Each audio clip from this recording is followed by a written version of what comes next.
Gracias a todos. Sean muy bienvenidos a nuestro quinto webinar del Foro de Economía Circular de la Unión Europea para los estados del Norte de México. Hoy hablaremos de una nueva economía textil, rediseñando el futuro de la moda. Mi nombre es Laura González, consejera en el proyecto de apoyo a los diálogos sectoriales Unión Europea-México. Y como siempre es un gusto para nosotros poder realizar este ciclo de 8 webinars, que en general, menos hoy, son todos los martes y jueves de julio, donde se está analizando qué es la economía circular, modelos de negocio, fuentes de financiación y su efecto sobre industrias específicas, entre otros temas. A todos los asistentes me permito recordarles, como siempre, algunas indicaciones sobre cómo funcionaremos el día de hoy. Les agradecemos que mantengan sus cámaras y micros apagados y que las preguntas que surjan las escriban en el apartado de preguntas y respuestas que pueden ver aquí abajo, y no en el chat, y que especifiquen a cuál de los panelistas se dirigen, ya que todos ellos estarán contestándolas al final del webinar. Las presentaciones se colgarán a partir de mañana en nuestra web, la misma que usaron para registrarse. Hoy todas nuestras ponencias van a estar en inglés, por lo que les recordamos que tenemos habilitado el servicio de interpretación aquí abajo, donde ustedes pueden escoger en qué canal desean escuchar el audio. Si en español, en inglés o si lo tienen apagado lo escucharán en el audio original. Durante la sesión en ocasiones aparecerán pequeñas votaciones y encuestas en pantalla, a las que les agradeceremos que respondan y después mostraremos los resultados. Es importante señalar que si están conectados a través del navegador y no de Zoom, no tendrán las opciones de escoger el idioma ni de contestar las encuestas. Además, al final de la sesión les pediremos a todos que enciendan sus cámaras para poder hacer una gran foto del grupo. Yo les avisaré cuando, no se preocupen.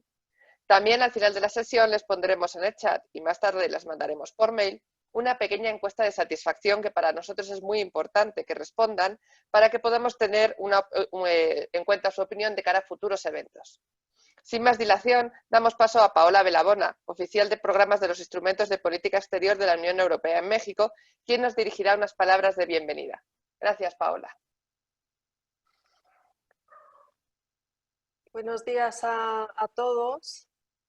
Es un gran placer y seguir acompañándoles en esta serie de webinars y promover la economía circular en México y en particular en los estados del norte esta vez.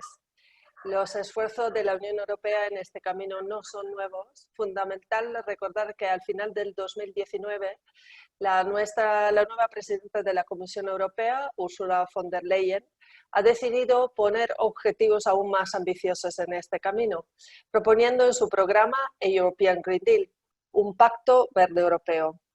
Y el Pacto Verde Europeo establece una hoja de ruta con acciones para impulsar el uso eficiente de recursos mediante el paso a una economía limpia y circular y restaurar la biodiversidad y reducir la contaminación.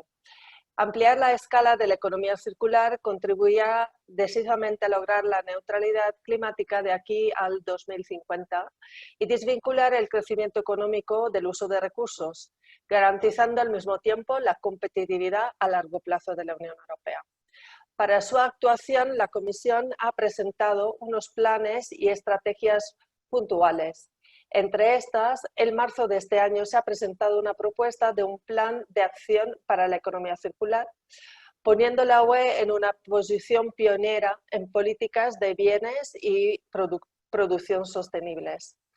El plan de acción apunta a cambiar la forma en que se fabriquen, se consumen los productos, concentrándose en algunos sectores claves, como aparatos eléctricos electrónicos, los alimentos y sus envases, el plástico y los productos textiles, que es el tema del webinar de hoy.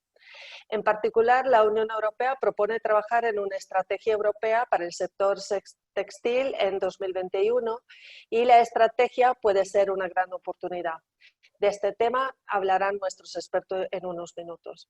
Sin embargo, para que la economía circular se convierta en realidad, es importante recordar el papel fundamental que las empresas mismas tienen en este proceso y el apoyo que los estados y las municipalidades pueden dar.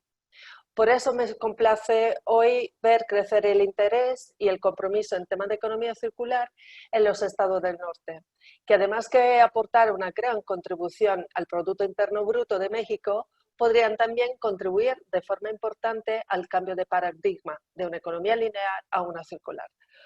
Por lo tanto, me quiero agradecer a Coparmex y yo en particular a Ricardo Sandoval, presidente de Coparmex Coahuila, por apoyar la realización de esta serie de webinar y promover la economía circular entre las empresas socias.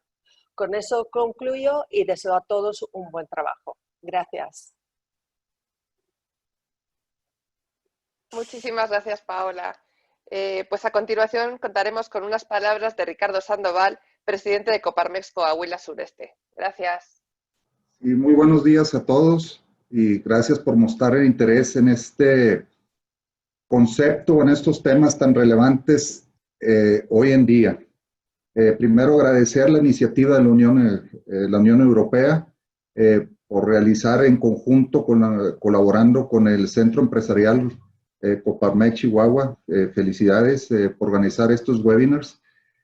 Yo más que nada, además de agradecer toda la participación, es reflexionar sobre qué es la economía circular y la importancia que tiene ahorita en nuestras empresas, ¿verdad? A final de cuentas, este foro nos permite tener un acercamiento a la nueva realidad, ¿verdad? Y cómo hacer más sustentables las empresas, procesos de cualquier tipo de negocio. Hoy se hablará en particular de la nueva economía textil. Sin embargo, esto tiene una amplitud tremenda y un impacto tremendo, ¿sí? En este caso, vamos a tener la oportunidad de seguir entendiendo el valor de la economía circular para que puedan desarrollar negocios o podamos desarrollar negocios más sustentables, más verdes a través del tiempo, ¿sí? Esto no tiene un impacto solamente, pudiéramos decirlo, económico en el sentido de que seamos más verdes, más ecológicos. Sí lo tiene, pero sin embargo también tiene un impacto muy relevante en los resultados de los negocios. Porque al entrar en un proceso circular, en una economía circular, cuidamos desde la entrada, tanto la entrada de los materiales en materia virgen, materia prima, así como la producción o la reducción de los desechos. Y en este sentido, si lo vemos en un proceso de nuestras empresas, pues, lo que estamos buscando siempre es reducir costos y también es cómo utilizar menos materia prima y cómo desechar menos, mejorando nuestros procesos de calidad. El resultado, claro, siempre va a ser tener menos desechos y que los pocos desechos que tengamos entren a otro proceso y formen parte de un nuevo producto. Y así tendremos empresas más sustentables, economías más sustentables, un mejor planeta y, ¿por qué no?, un mejor lugar para nuestros hijos estar creciendo. Esto, sin embargo, también tiene impactos muy relevantes en lo que estamos viviendo ahora desde el cambio mismo climático. También les quiero compartir, tengo yo la oportunidad de estar en una empresa pública y pues para algunos de ustedes o la mayoría es conocido que existen índices de sustentabilidad también en la empresa. Para las empresas que cotizan en la bolsa, los inversionistas prefieren invertir en empresas sustentables que no pongan en riesgo su continuidad operativa por restricciones de usos que pudiera haber de materias primas. Prefieren empresas que cuiden todos sus desperdicios, que cuiden la emisión, que cuiden, que cuando terminen la vida útil de sus productos se reutilicen, que consuman menos energía y por lo tanto, y si se consume energía, también que sea una energía renovable. Es tarea de todos, es responsabilidad de nosotros los empresarios asumir esta nueva realidad. También tenemos una tarea, como se me comentó ahorita, muy importante, es trabajar con los 3 niveles de gobierno, ya sean municipales, estatales y federales, y no importando en ocasiones las políticas públicas que se estén tomando, como lo estamos viendo en la realidad. Sin embargo, nosotros tenemos una visión debemos de tener una visión de mediano y largo plazo para que nuestras empresas perduren y que tengamos una mejor convivencia con la naturaleza y los recursos naturales. De nuevo, muchas gracias por acompañarnos y de nuevo muchas gracias a toda la colaboración del Centro Empresarial de Coparmex Chihuahua por llevar a cabo este interesantísimo y muy interesantes webinars y de mucho valor para todos nosotros, para todos los socios de Coparmex y para todas las empresas. Gracias.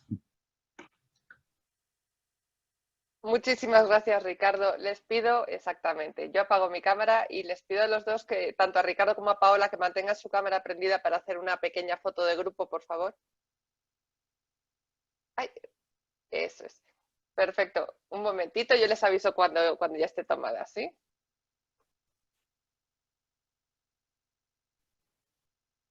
Perfecto, muchas gracias a ambos.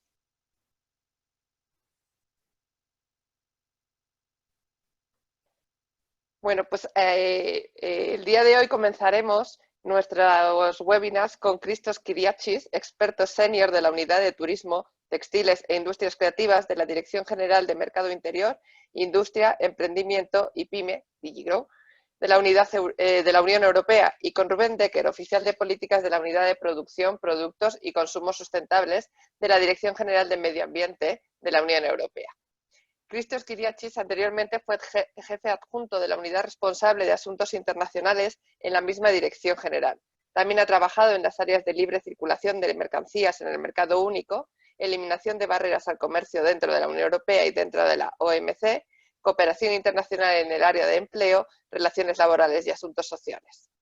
En su puesto actual se ocupa específicamente de los problemas de circularidad y sostenibilidad en el sector textil, así como de los problemas de política comercial e industrial. Muchas gracias, Christos. Adelante.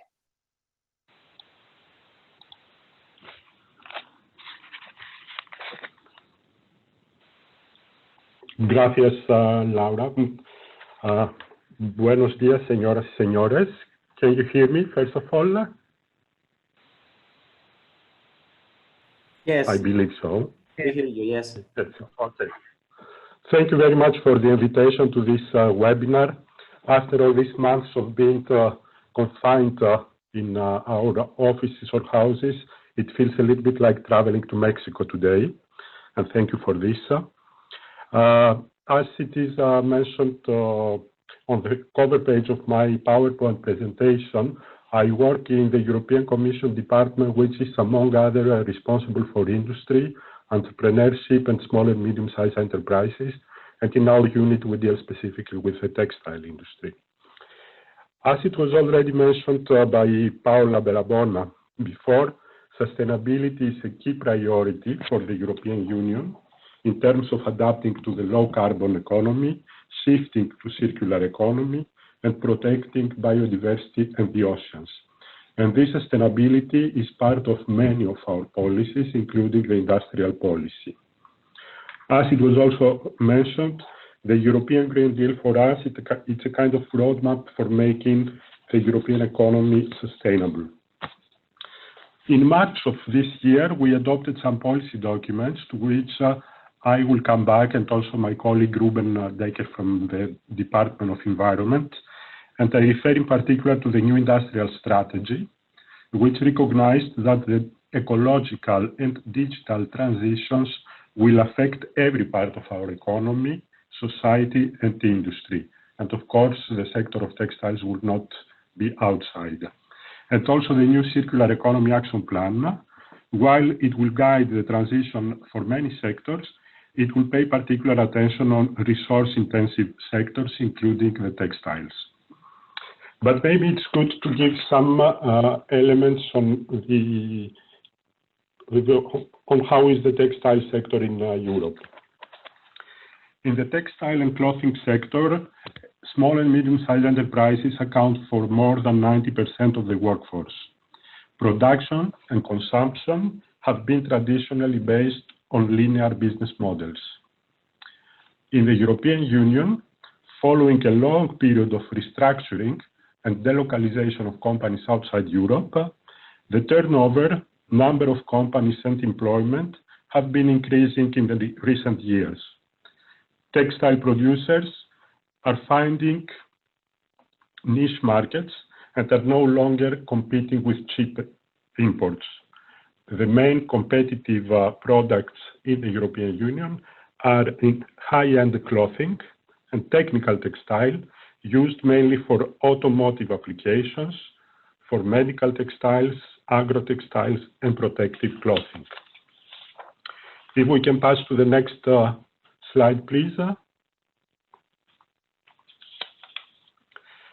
As you can see in this on this slide, the textile and clothing sector has a turnover of 146 billion euros in 2018 and investments of almost 5 billion.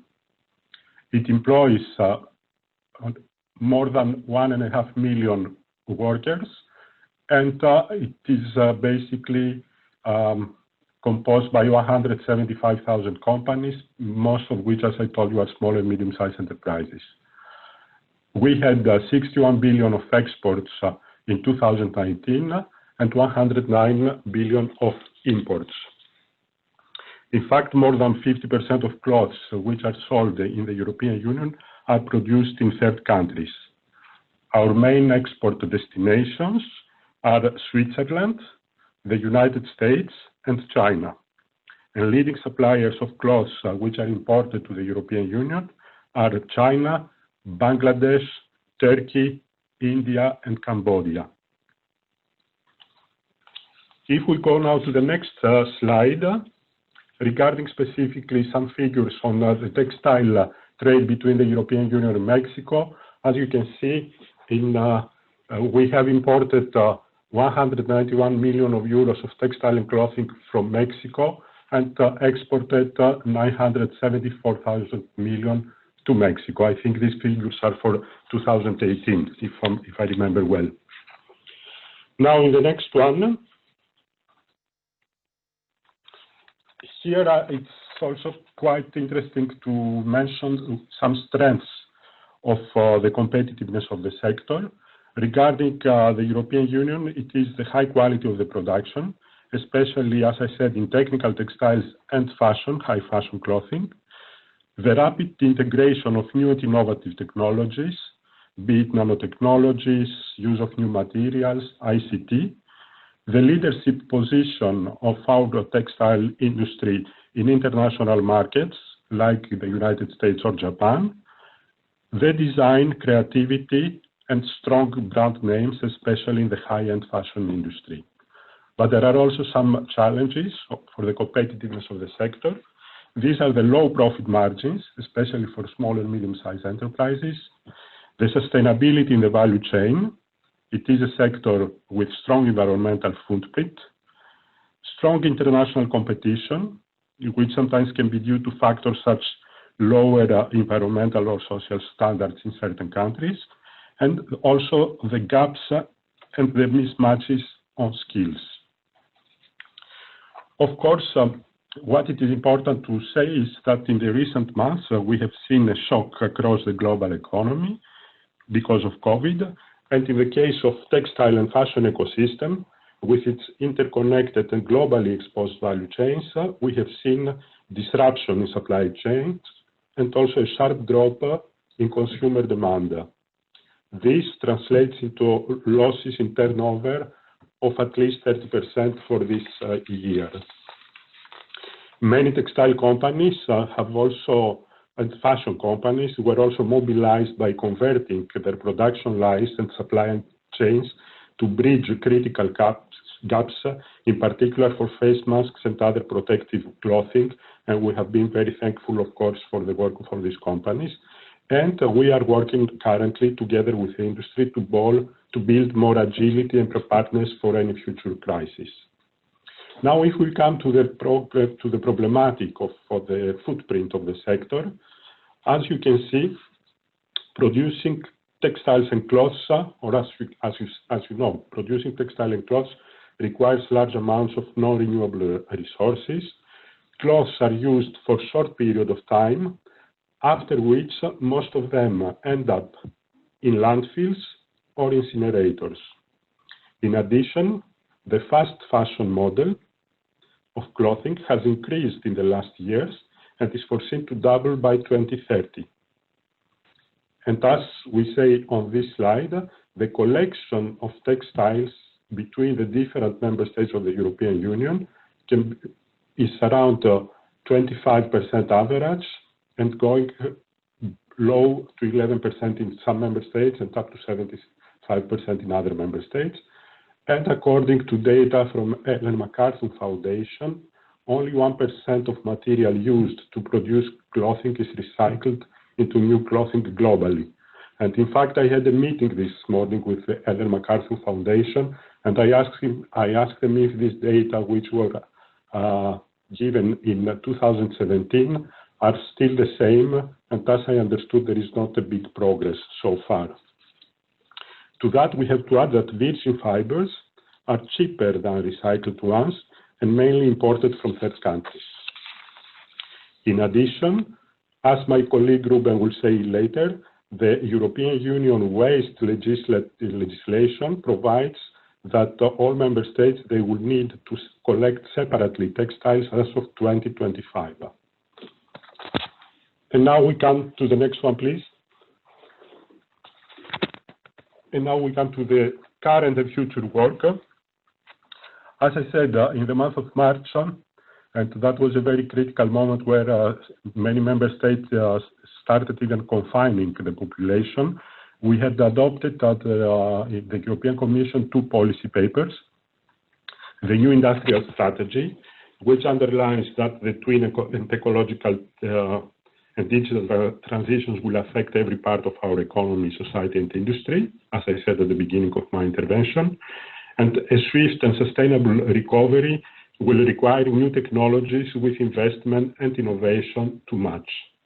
This will create new products, services, markets, and business models.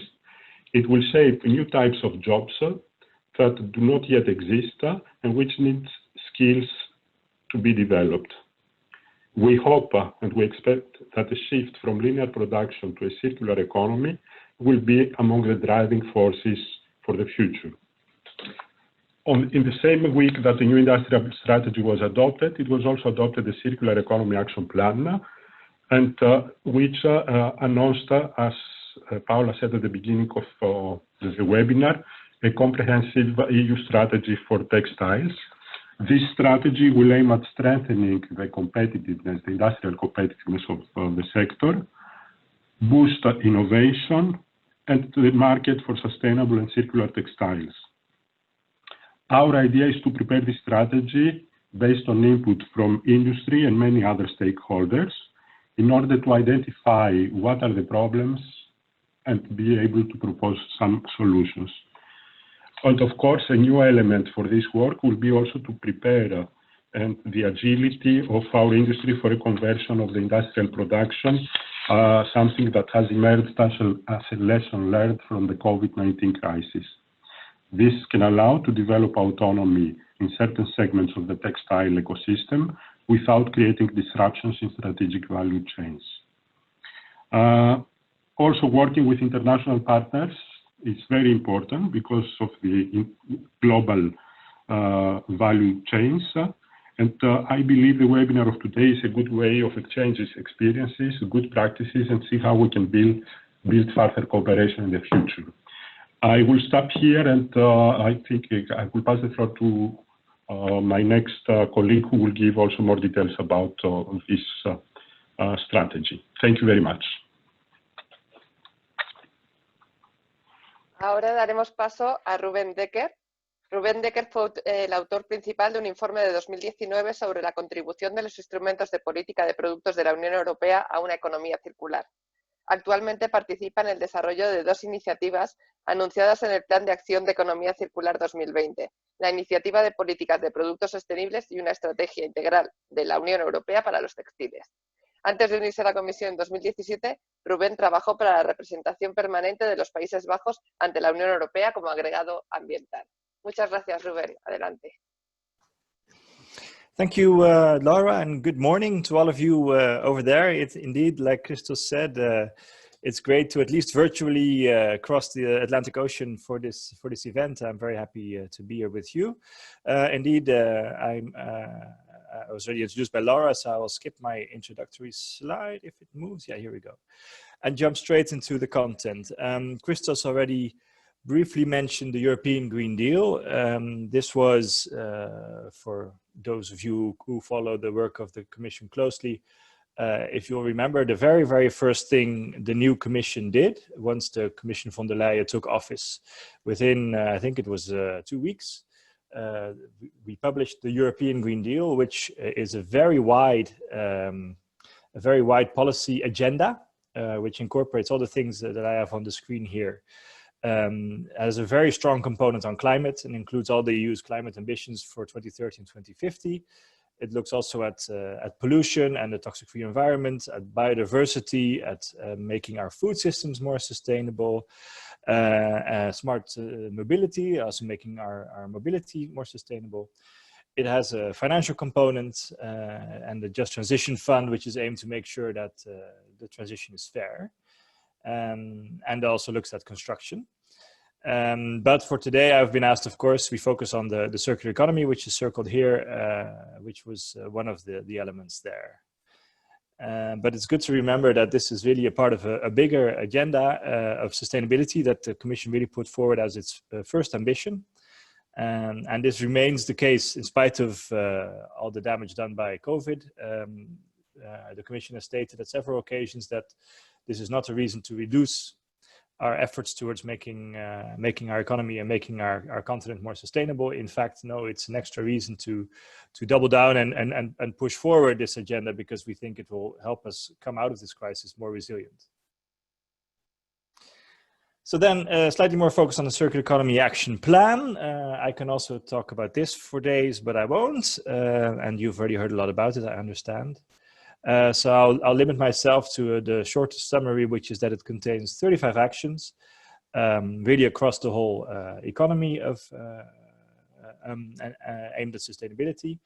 It, for instance, has a large component on sustainable products and production. It focuses on empowering consumers to move along in the transition to a circular economy. We know consumers are interested in being more circular, more sustainable, but they need our help. It focuses on a number of key product value chains. It contains an important element, of course, of reducing waste. And it also states that a number of initiatives with which we mean to continue to lead our global efforts also on circular economy. So today's session very much fits into that ambition, that we don't want to limit ourselves to talking to each other in Europe, but really also continue the dialogue and the cooperation at the international level. Then the key product value chains I mentioned are on this slide. So you know what else we're doing, but for today, of course, we are focusing on the textiles here on the southwest part of this circle. But good to be aware that indeed activities also are ongoing on other product groups. And as Christos also explained, you see a similar movement from the side of the industrial strategy, which has identified a number of industrial ecosystems, and also in the context of the recovery from COVID, has identified a whole range of sectors or ecosystems, as we tend to call them now, which are considered priority for the recovery and for our economy. And amongst them also is textiles here, closer to 3 o'clock. You may say, why textiles? Why not? Why would we focus on this material at all? Well, Christos already gave a number of points on that. The numbers I have here, a number of numbers to repeat. From a study from our environmental agency here in Europe, we know that textiles ranks 4th when you look at the pressure that it exerts on our planet's primary raw materials, and on water use, just after food, housing, and transport. So it's a very important sector in terms of economy and employment, but unfortunately also in terms of environmental pressure. We know from the work of Ellen MacArthur that the estimate is that 1 full truckload of textiles, as Christos says, ends up in landfill or incineration every second worldwide. So yeah, we think that's not good enough. That's a waste of that material. It's a waste of still economic value, and of course also damaging to our planet's resources and environment. And as Chris has also already mentioned, if you look at recycling really from close to close, at the moment we are only achieving about 1%. Most material that is collected ends up being downcycled or still indeed incinerated. So there's a lot of improvement to do, particularly given what Christos also already alluded to, that in the EU we have decided that by 2025 all waste from textiles should be collected separately from other waste. And that means that this separately collected textile waste can also not be incinerated or landfilled. That would not be in line with our own rules. So we are going to have a huge pile of material, as shown here on the slide, with which we were going to have to do something more clever than we have done so far with the landfilling and incinerating. So our agenda is really, our homework is waiting for us to be tackled.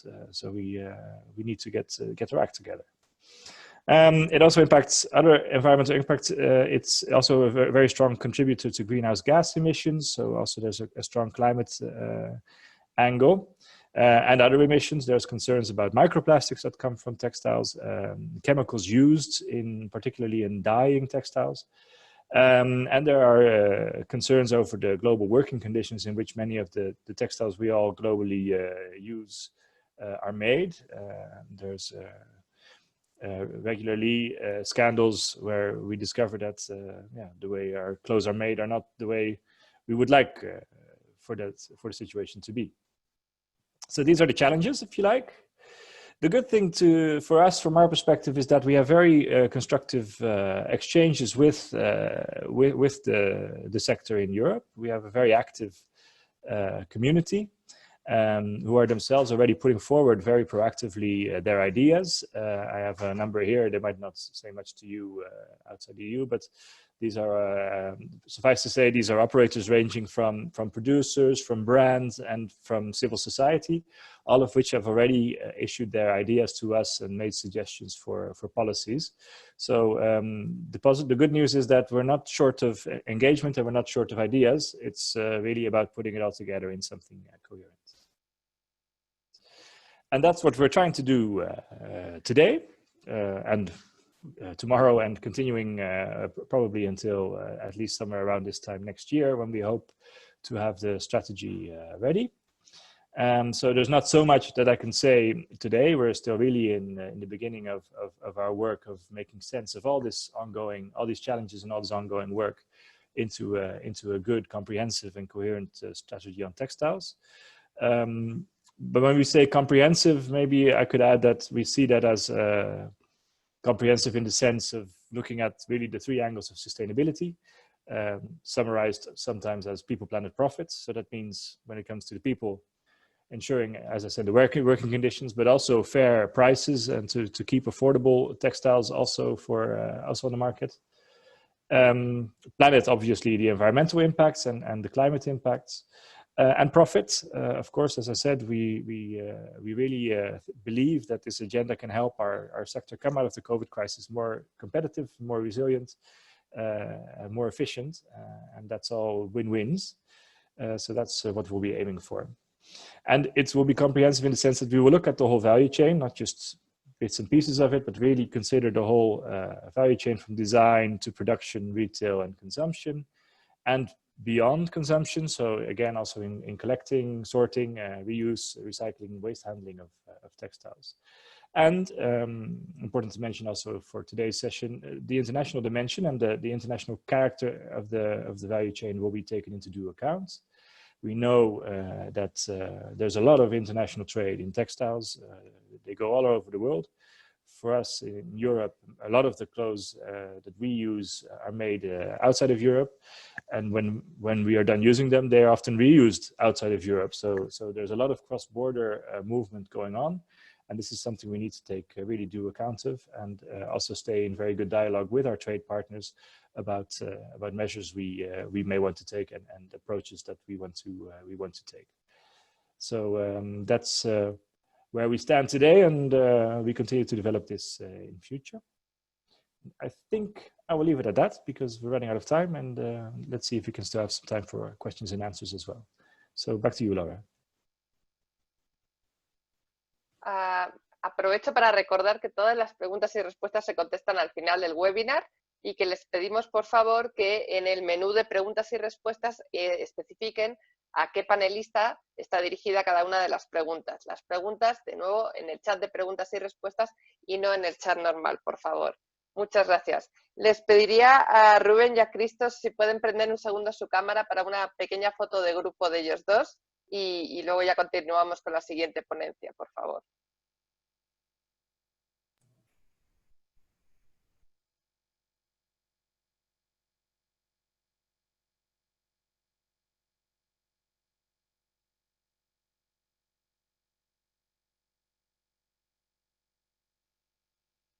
Perfecto, muchas gracias a ambos.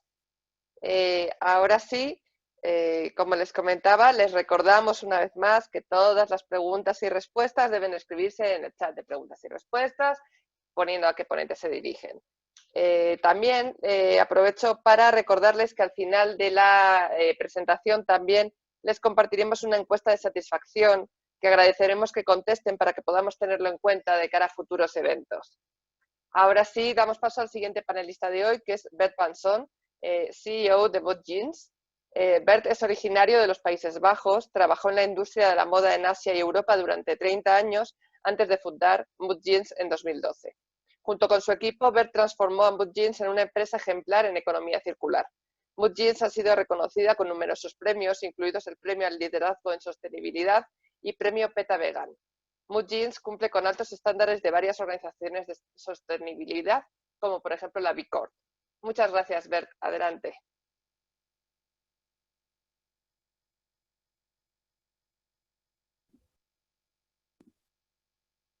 Good afternoon, everyone.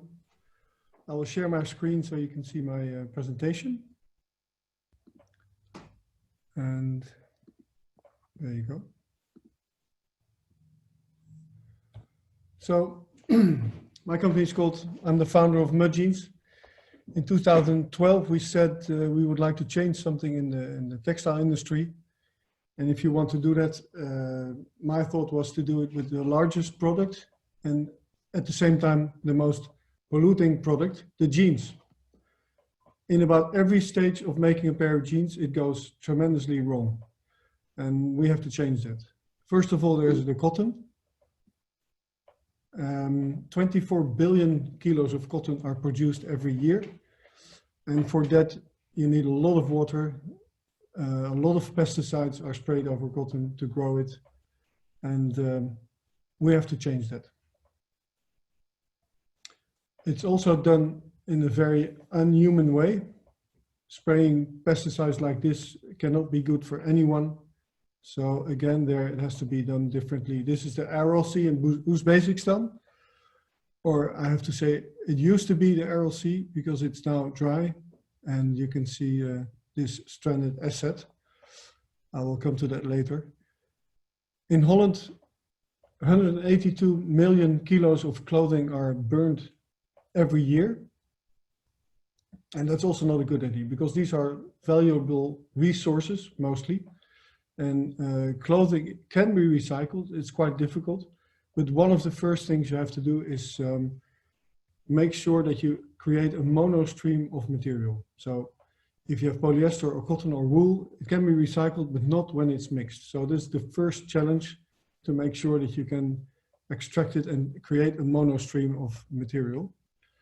Like Ruben said already, I have some details here of things that go wrong.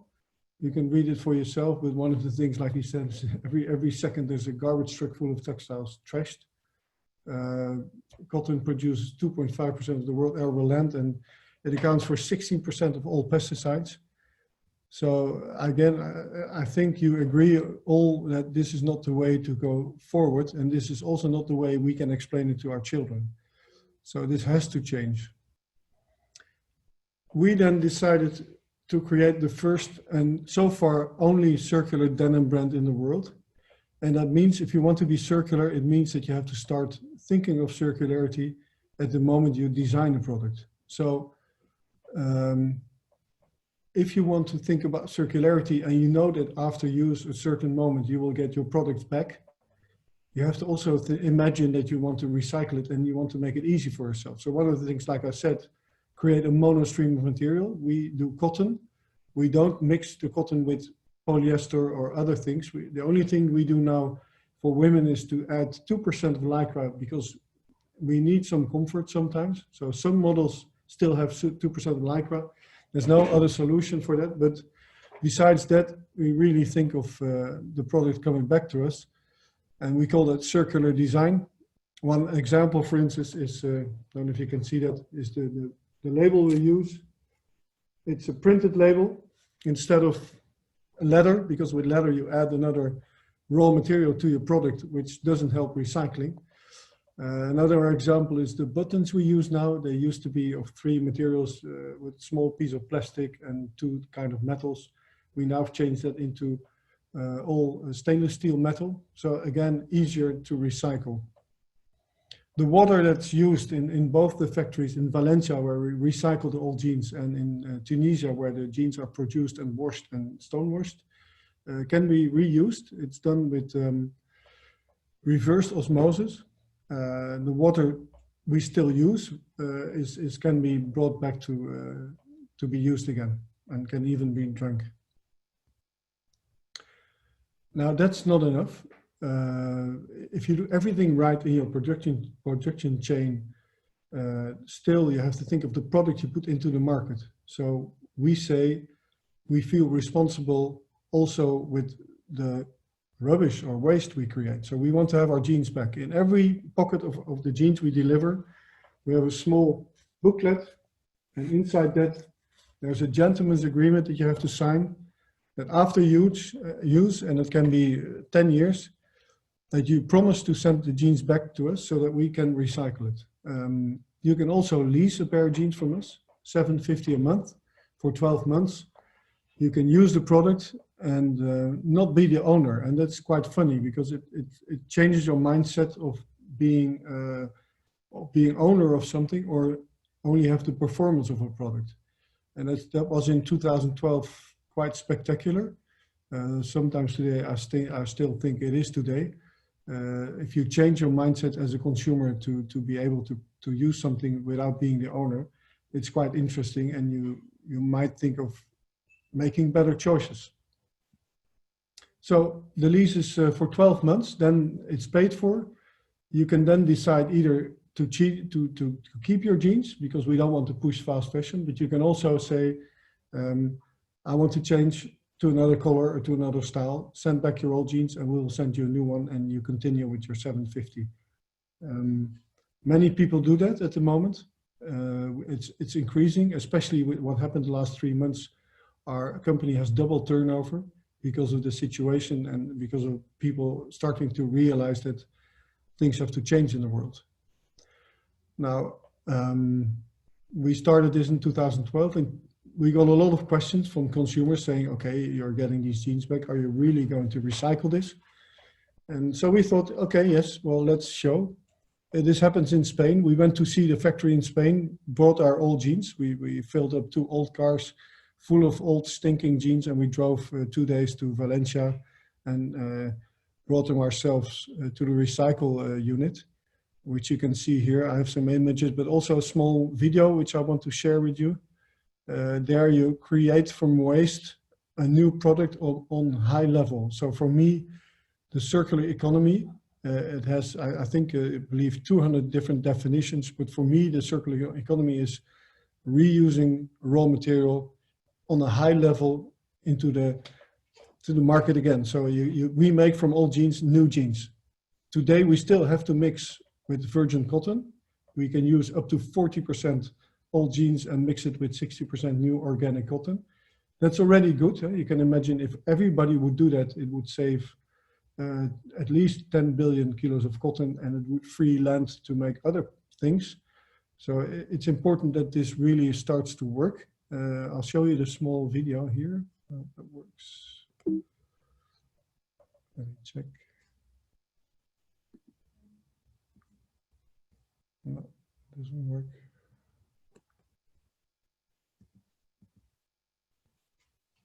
I hope you have a second with me.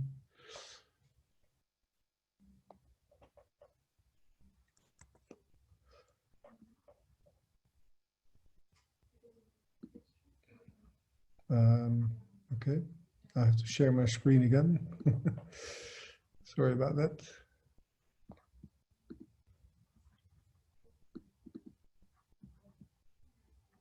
There you go. This is then, of course, the difficulty to be online. There you go. You see our fantastic pile of old jeans that we've gathered. It was a beautiful tour through France, to Valencia in Spain. Met a lot of interesting people and told the story of mud jeans. Even did a beach cleanup with Surf Riders Foundation. It's all about imagining recycling. So there it is, the big pile of old jeans. And you see they first cut off the metal parts, and then it goes into the shredder. And the bits are getting smaller and smaller.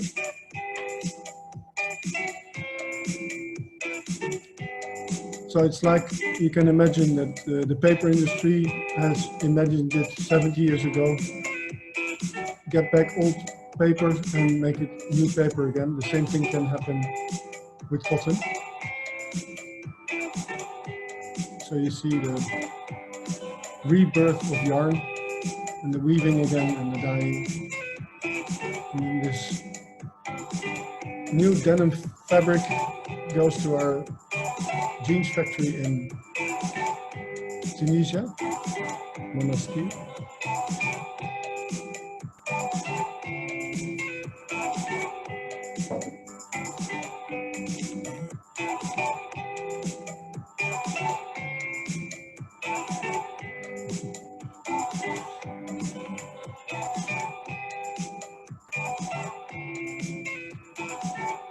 There we go. And then we have new jeans again. No.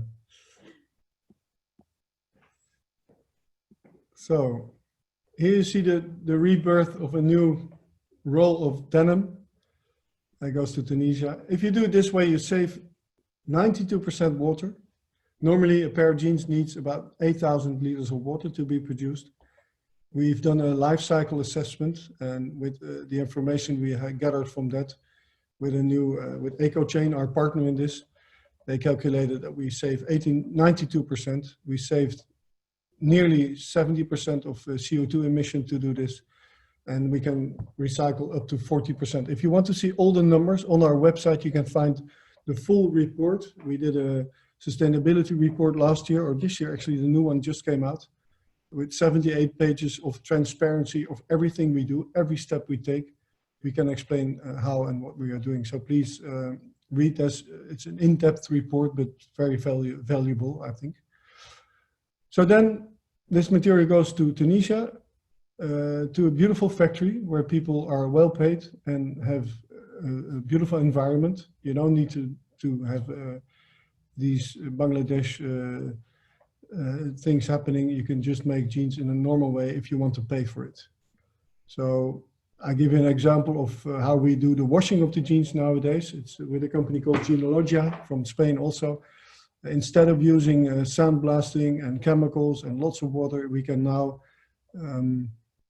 make these jeans, do the washing with laser. So instead of hurting the material and downgrading it, we just burn away a little bit of the dye stuff. So we get these worn out effects that everybody wants for his jeans. And you know, every jean supplier could use this if he wants. But of course, it's a small investment to buy these machinery and do it in a better way.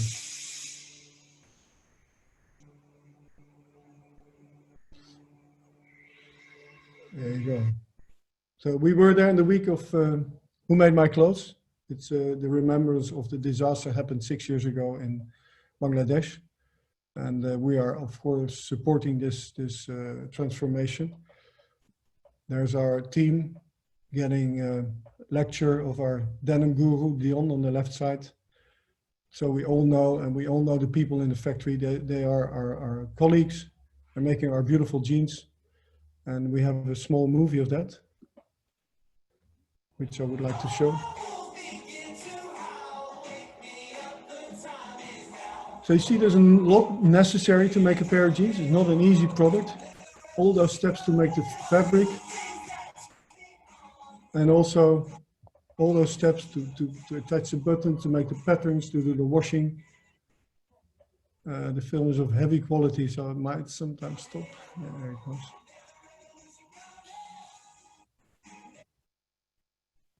So you can see people smiling, and we've interviewed them. All these interviews are on our YouTube channel, where you can find their daily life, how they live, how they work, and how they can support their family by having a good job.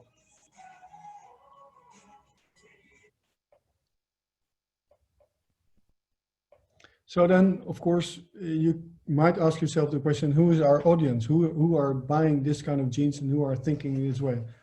And it's quite difficult. We have now 8 years experience. We've looked into our Facebook followers and people that react on our posts and everything. So we call them the cultural creative, people who are searching for meaning in their work life. They are well informed. They care for about sustainability and climate, connected to nature, critical citizens. They have most of the time a healthy and active lifestyle. Yoga is important. Open-minded, and they like new experiences. So we try to find these people with our marketing actions. And that's also the reason why we are growing fast today, because we know our audience quite well. And we do all this by trying to follow the good is a new cool model.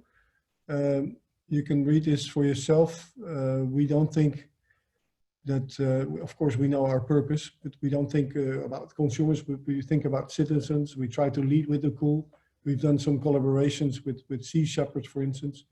We try to find our allies. We don't advertise, but we try to solve problems. We talk about what we do, and we are being totally transparent about that. Of course, we use the new media, and people are the new media, because we have also an ambassador program where the buyers of our jeans give their experience about their jeans, and that helps, of course, by building the brand. And of course, we want to prove everything we do, and that's why we've written this life cycle assessment that you can find online. This is an example of the customers we have. I like this movie a lot. And they post this kind of things. We are at the pass of Kandala at 4,900 meters of altitude. On our Facebook. We are doing a trek in the Himalaya mountains. And look with what we are trekking.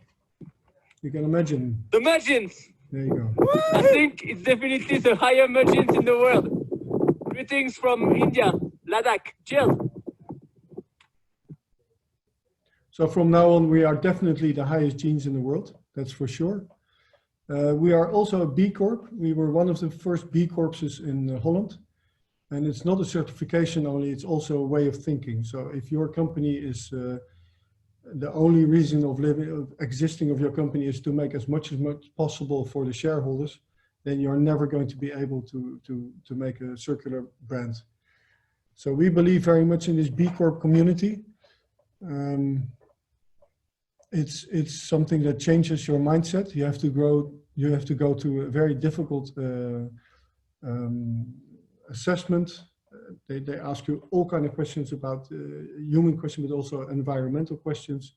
You have to fill it all in. It's a lot of work, but once you're in, you can proudly say you're a B Corp. And other B Corps are, for instance, Patagonia and Tony Chocolonely, Dopper.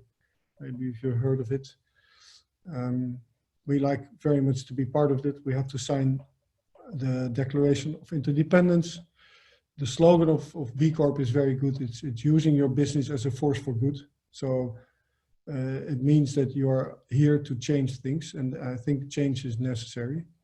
And we can't do it alone. Of course, governments are necessary, and also consumers have to start thinking differently, or citizens.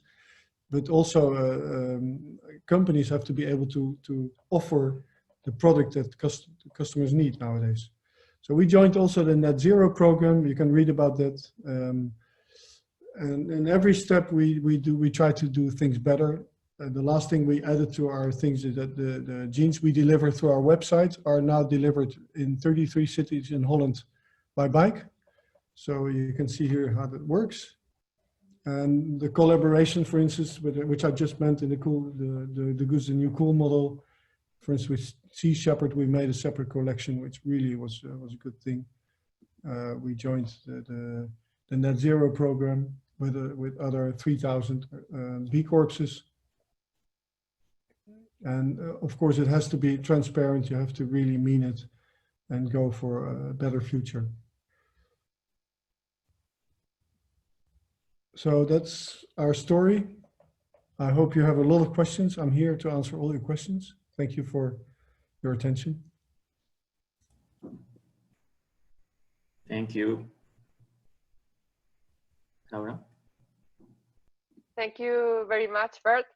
Muchas gracias. Les pido ahora sí a nuestros tres panelistas si nos hacen el favor de encender sus cámaras para una pequeña foto de grupo y después de eso pasaremos a la sesión de preguntas y respuestas. Mis compañeros Ricardo y Adrián irán leyendo las preguntas que nos han hecho el favor de preguntar y los panelistas irán contestándolas. Yo apago mi cámara para poder tomar esa foto de grupo, a ver si podemos que Christos prenda también la suya. A ver si es posible. Could you please switch your camera on, please? Christos gone. Oh, he's there. There he is. So please smile for the photo.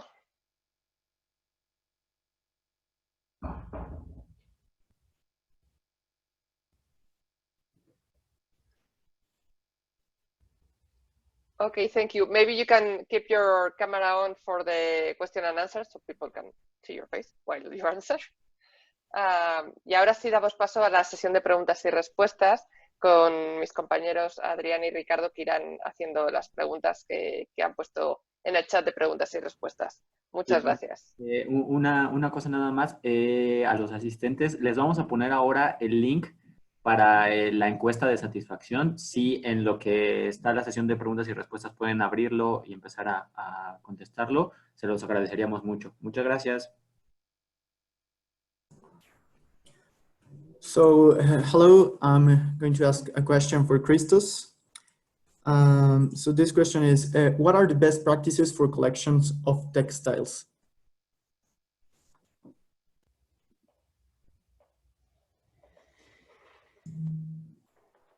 Christos, I think your mic is off. Yeah, perfect. Yes. If I understand correctly, you asked what are the best practices for collection of waste? For textiles. Yeah, for the collection system. I think this is more a question for my colleague Ruben, because his department is dealing with the separate collection issue.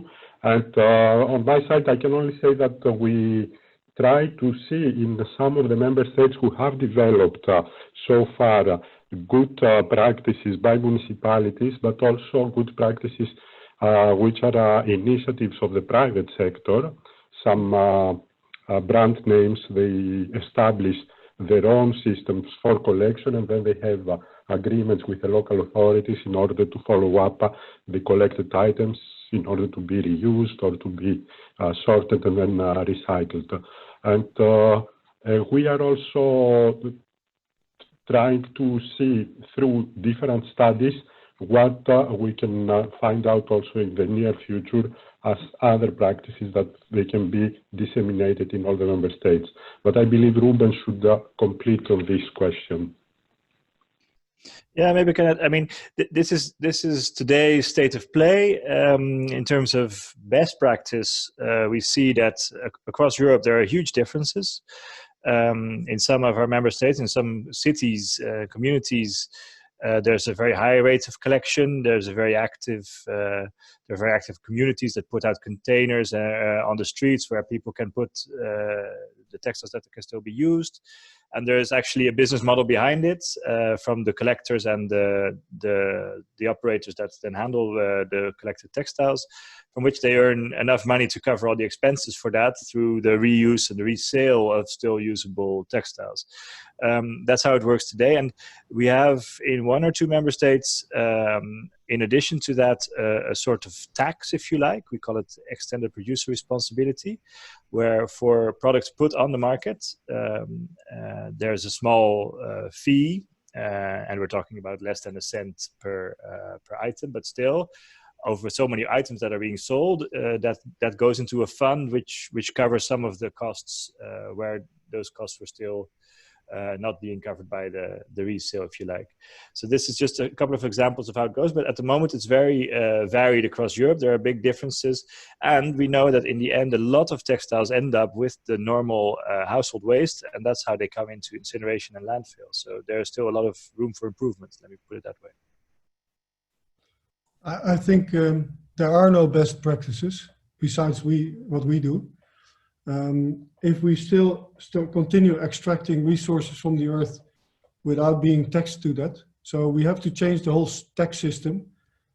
Taxes are now done on human work, and that has to change. That should be done as zero, and we have to tax resources. So the VAT has to change to VET, value extracted tax.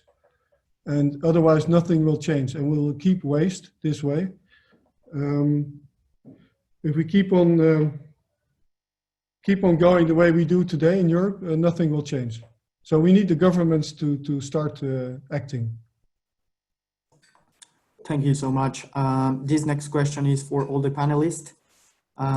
What we want to know is which are the institutional indexes or measurements that you would recommend to implement in their companies, and in order to know where we at and set goals for doing specific actions.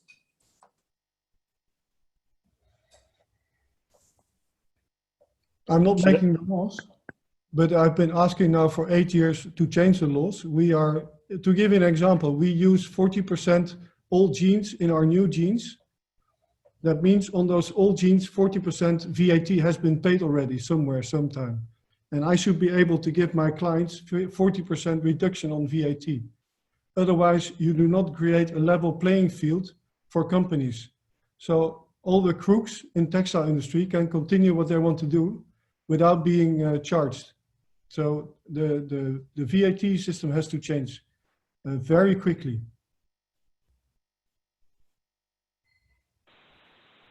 Can I interfere? Yes. Yes. This is somehow this is how we are going to develop what we call this strategy for textiles.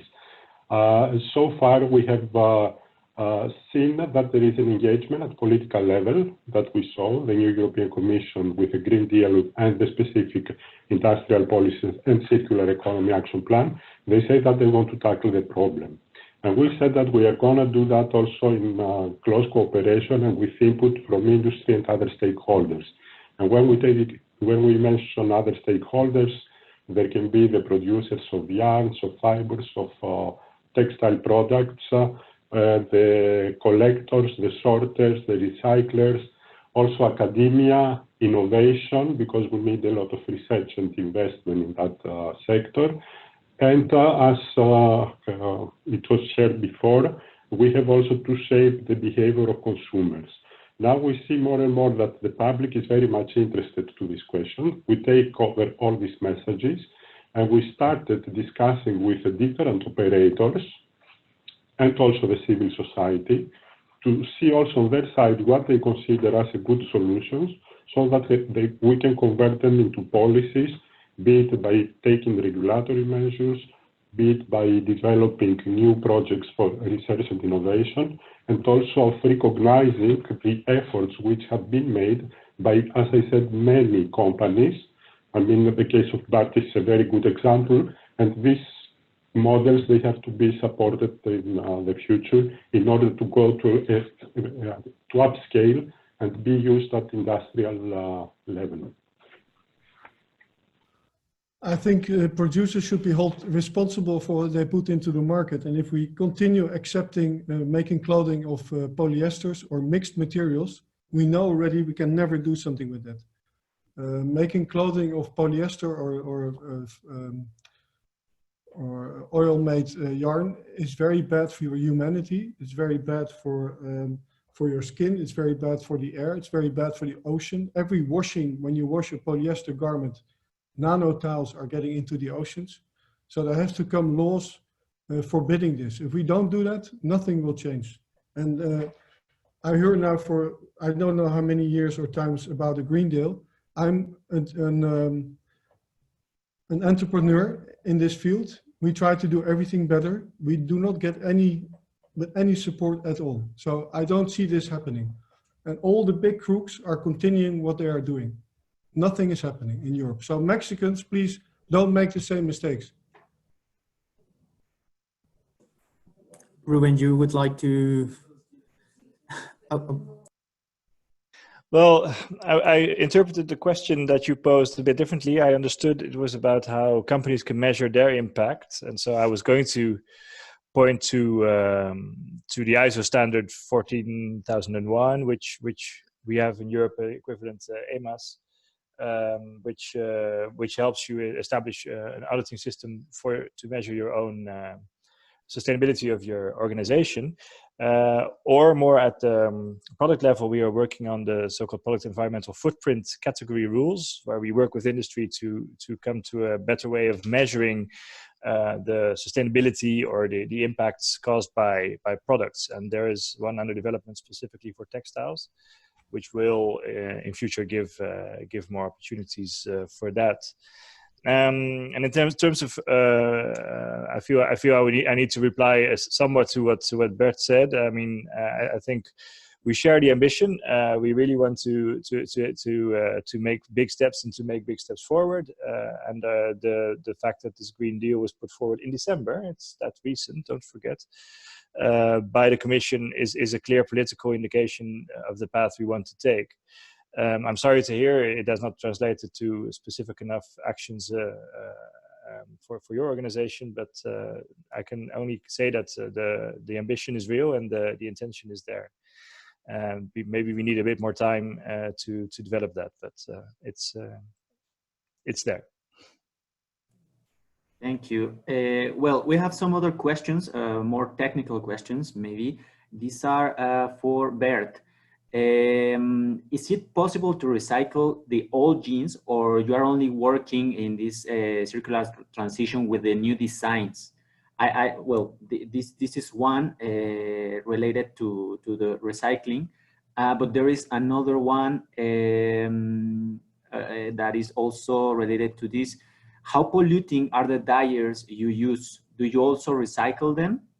So, well, just to start, these two questions regarding the materials. First of all, when we started, we only accepted our own jeans back because we wanted to use only organic cotton. That was too small, so we have to reach a certain volume also to be impactful. So we opened the market also for people to give back their old jeans, their old polluted jeans with cancerite dye stuff and everything. But after 20 washings, apparently that's gone. As long as it has 96% cotton, we can still reuse it. So we accept, we give 10% €10 discount to consumers that bring back their old jeans. We cannot go up to more than 96% because then there's too much polyester in the whole process and it's not workable anymore.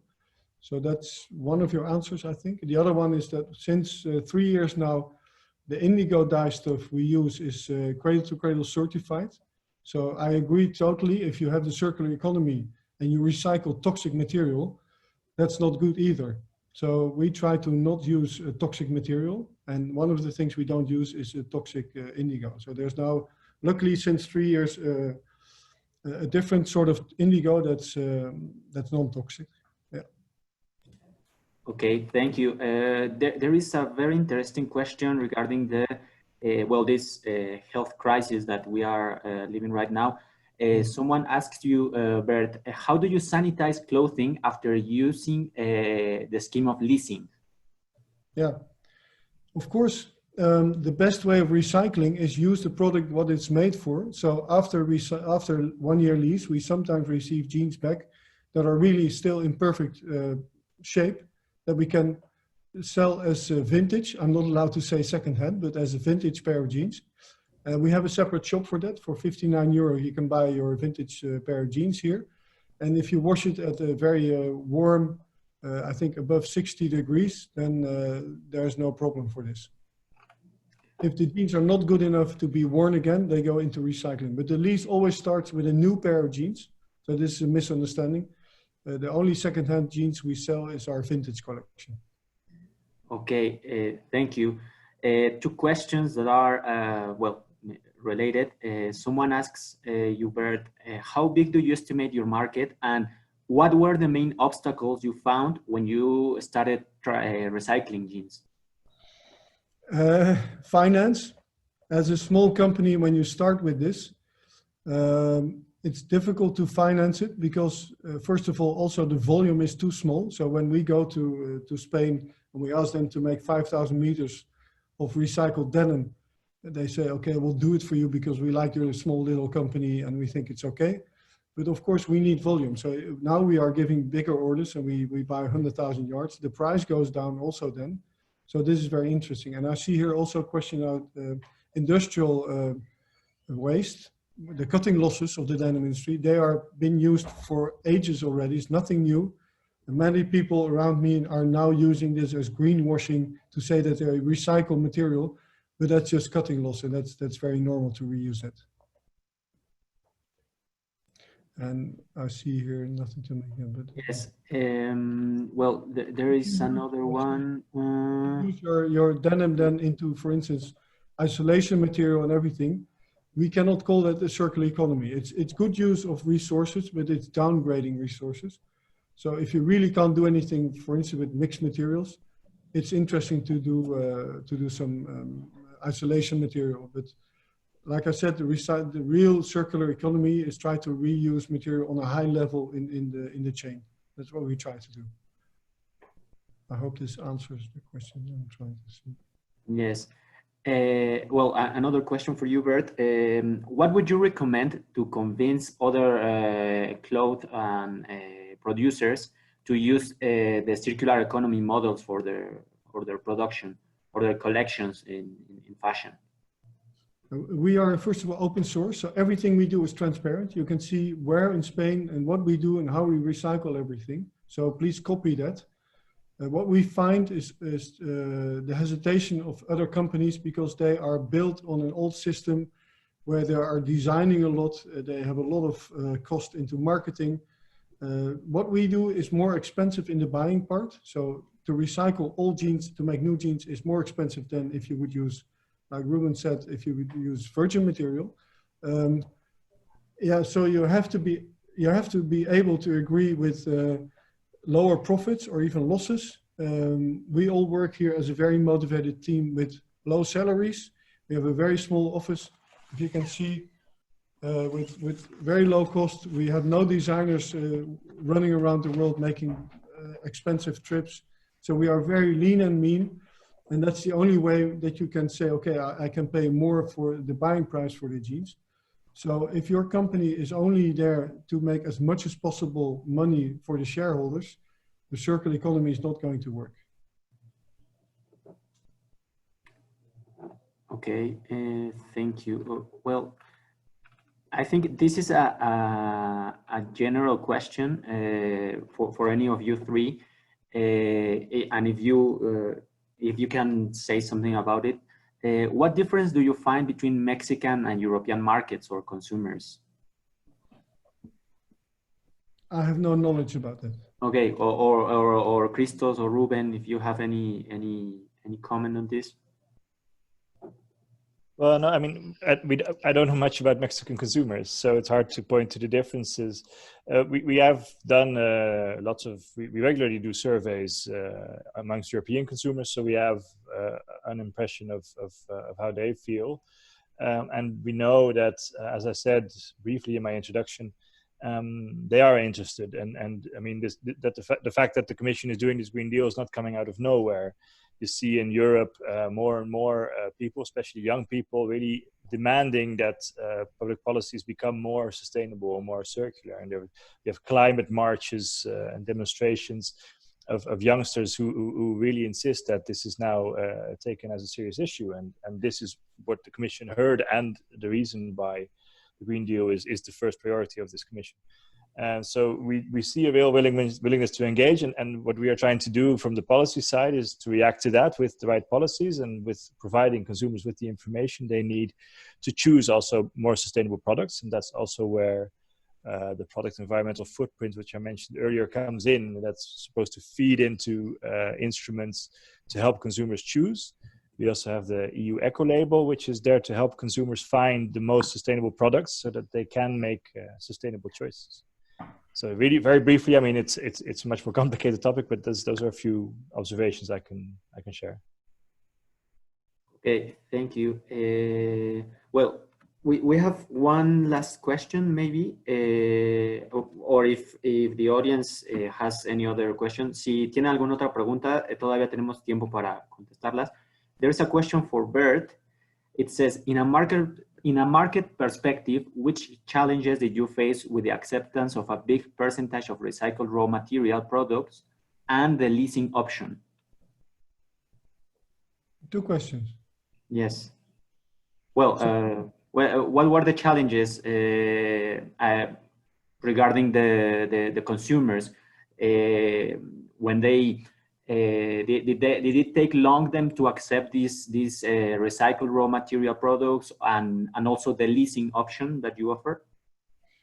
Well, the recycled products, you cannot see the difference. Sometimes there's a small thing in the material where you will find, well, it's impossible to see.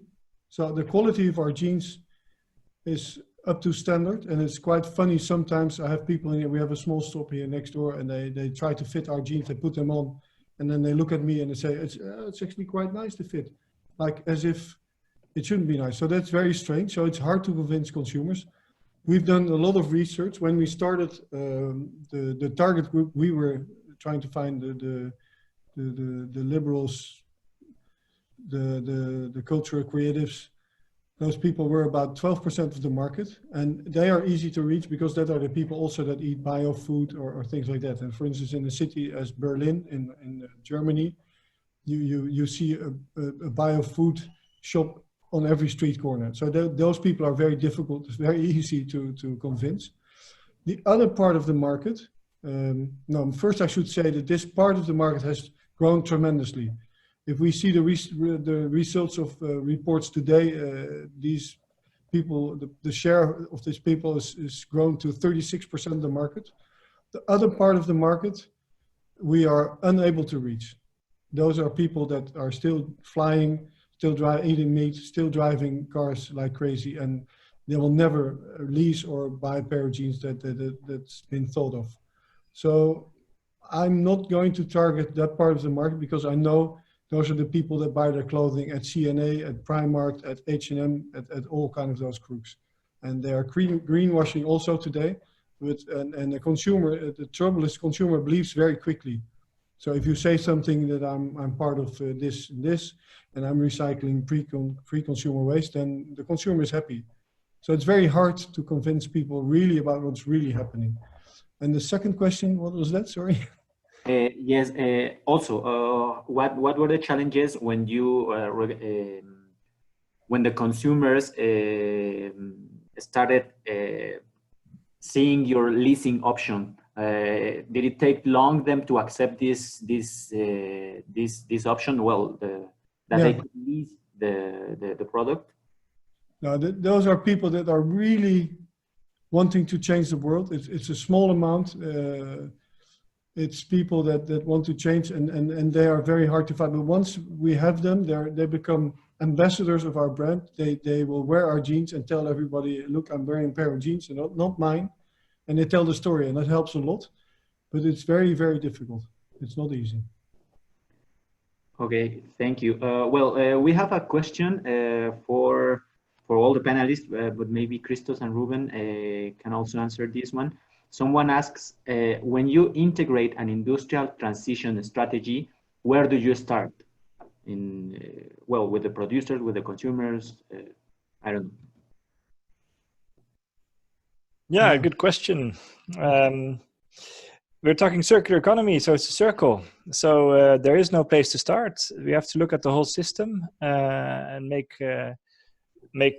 improvements along the whole production circle, because the intention is, of course, that in the end the materials are again fed back into the economy. That's the socially desirable answer, I suppose.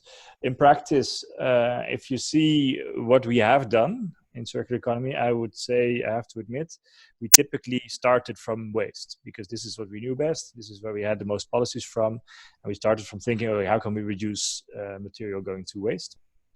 But what we're trying to do now, and this is also really a goal of the new Circular Economy Action Plan approach, is to take that a step further, and a step earlier in the process, if you like, and really also already think about prevention of waste altogether. So really thinking about models, business models, like leasing models, like the model that Bert has explained to us, where you just use less material, and less material eventually becomes waste. So you're even not thinking about how to handle your waste, but how to prevent that it comes into existence, that it becomes waste. So we're really, and that's also part of our product policy approach that we are developing in the Commission. It's really already think at the design stage, like also Bert said, you have to think already when you design products about how it's going to go through the cycle, how it can be reused and then repaired, and only when really nothing else can be done, how the material can be recycled and you have as little as possible waste. So it's really a whole life cycle approach that we're trying to take. Okay. And maybe add to that, if we go back to the linear economy, and I like always that example of the washing machine. If you take the washing machine, the old model used to be, I'll make a washing machine and I sell it to you. And if you use it for 3 years, I'll make it this way that the water pump will break down after 3 years, so that I can sell a new washing machine to you. This linear economy has to stop. So it's also about quality. You have to make a product of quality.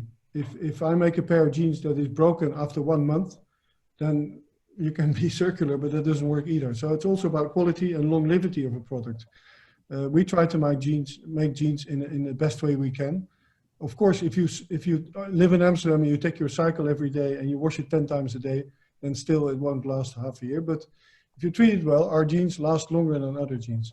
And it also has to do in the fashion with designing for, we've been pushed in the whole world with fast fashion. So the youth is used to buy something, they wear it once and then they throw it away. And we try to make essentials, jeans, 5-pocket jeans that you can still wear next year. You will not look ridiculous. We have to get away from that. So it's also about inspiring consumers in a different way and telling them, you know, buy something of quality, which lasts long. And this is also a very big way of preventing waste, I would say.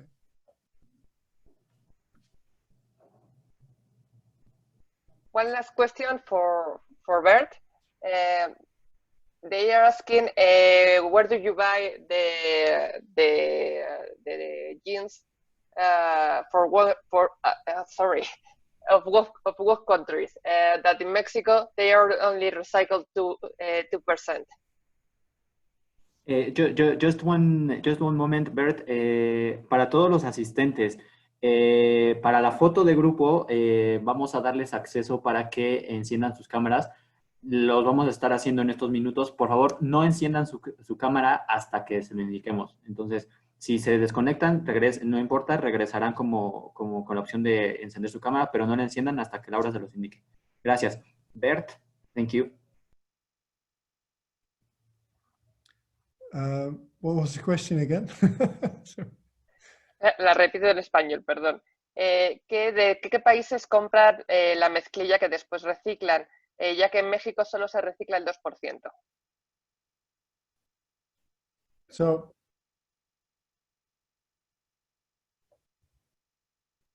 the material we make in Valencia, so Spain, that's where we buy the denim fabric. Does that answer your question? Yes. Do you have any other plan to buy denim or this waste material from other countries? Or do you think it's feasible for your business model? What is feasible? We do not want to ship goods all around the world. So we try to make our European circle, our closed loop here. But if people in Southern America, for instance, or in Northern America would like to set up the same system, they can take the blueprint of our company and build the same strategy there. So have a recycler of all jeans, I have a jeans maker and a company that do the marketing to be able to do it there. And I believe more in hubs, local hubs, to do the thing that we are doing. We have demands, for instance, from Australia. They wanted to work with us, and I don't want to ship old jeans and new jeans back and forth to Australia. That's completely stupid. So I believe in local hubs of a certain size. We believe that, for instance, with 250,000 pieces a year, we can thrive our company. It will be a good company. And we are willing to open up, and we are transparent, open up our blueprint and tell you in Mexico, please, this is the way we do it. You can copy it, go ahead. So it's open source, that's it. Thank you very much. Ahora sí, les voy a ir pidiendo a todos que poco a poco vayan prendiendo sus cámaras. Sabemos que tardan en activarse, no se preocupen. Vamos a ir poco a poco. Yo les avisaré cuando es el momento de sonreír y ponerse guapos para la gran foto de grupo, ¿de acuerdo? Looks like a huge group. Yes. De nuevo, aprovecho mientras para recordarles que tienen la encuesta de satisfacción en el chat, que les agradeceremos muchísimo si nos contestan de cara a futuros eventos. Y mientras también les voy haciendo el minuto de publicidad de recordarles que mañana tenemos otro webinar a la misma hora, 8 de la mañana hora Chihuahua, 9 de la mañana hora Ciudad de México, en el que hablaremos de simbiosis industrial, que es la aplicación práctica de la economía circular en parques industriales. Les animamos, como siempre, a que se registren en nuestra página web. Recuerden que cada registro para cada webinar es individual y, por tanto, se deben registrar en cada uno de ellos. Mientras voy preguntando a mis compañeros si ya podemos empezar con las fotos de grupo o todavía esperamos un poquito. Sí, creo que ya. Vale. Pues pónganse guapos, sonrían. Nosotros les avisamos cuando dejemos de tomar las fotos. Es un proceso un poco tardadito porque son muchos y tenemos que ir cambiando de pantalla. Entonces ustedes sigan sonriendo y sigan saliendo muy guapos hasta que nosotros les avisemos, por favor. Muchas gracias.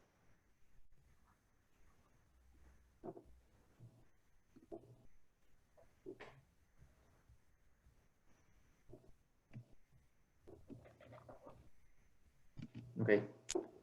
All the people. That's good. Doesn't fit to my screen.